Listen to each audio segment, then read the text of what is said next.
you know, the destruction of you know, the homelessness at Chihuahua Comic-Con. Yeah. Another thing from my friend's comment about San Diego is illegal immigrants. I Yeah. wonder what kind of, you know, stand do you take on that issue? Yeah. Or any particular, you know, ideas and Yeah. solutions you might be in the pipeline? Okay. Yeah, so she's asking about illegal immigration and the impact on San Diego and what I would do about it. So a lot of people will just go, hey, there's nothing we can do because we can't enforce federal immigration law. And that's true. We cannot enforce federal immigration law, but there's a lot more stuff we can do. Not just the being loud and talking to the feds about how we need to make it safer here. And again, this is not an immigration kind of an issue with the good people coming across the border. I mean, Cynthia's mom and everybody, they kind of came over undocumented a long time ago, hardworking people, integrated this. I love it. We got some great people that can come into the country. There are some dangers coming across. There's a lot of human trafficking.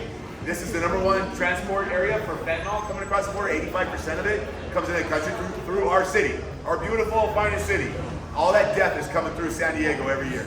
Enough to kill the whole planet, I think, is in a month. It's usually coming through our city.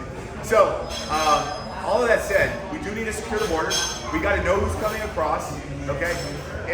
And I can't build that border wall or that fence or whatever kind of system we want to have. That's for the federal government. I'm gonna have to ask them and plead that they do something more secure there. Even if it's just more troops, or it's more border patrol, or it's the national, whatever it is. I got to keep San Diego safe.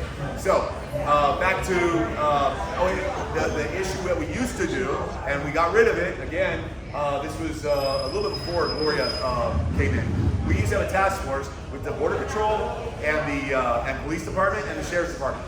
And what it was focused on was your safety. It wasn't about that immigrant and deporting them or incarcerating them or anything for violating or not being documented. That wasn't it at all. It was making sure those people, when they came across, when they come in on boats in La Jolla, or they came across the border, whatever way they came across, hey, can we get you a ride to a place where you know, there's beds and there's water and there's med, you know, hey, I see you have a limp.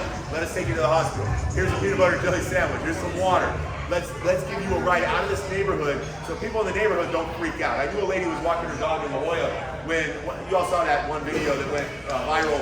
The boat came up and all those men coming in. She was freaking out. She thought, you know, she didn't know what to think. That's the kind of thing where there should have been, the answer the police department gave at that time at that next community meeting that month I was there, they said, well, that's really out of our lane, that's really federal government. Yeah, that's an easy answer, but the truth is, we're still here to protect and serve San Diegans. So we need to be on the same radio communications with the feds. We need to know when those boats are coming. We need to know when a large caravan's coming into the city, and we need to be there to greet them. I'm not saying like, you know, shake their hand, but be there to let you feel safe and to get them to a place where it's safer for them too, and make sure that the crimes that don't happen in your neighborhood, that they're not, you know, necessarily going into a yard to look for something that they need.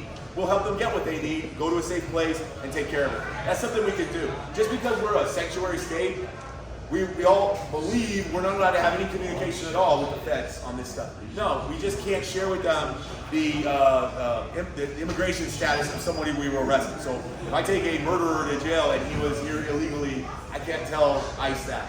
So meanwhile, ICE goes out and gets maids and cooks because they can't go in the jail and get the bad ones. But I can still communicate with them on when people are coming across, and we can make sure that you feel safe. There's no issues with any kind of crimes occurring in your neighborhood when that group comes through, and we help them move along to the right place. So that's an easy thing to do.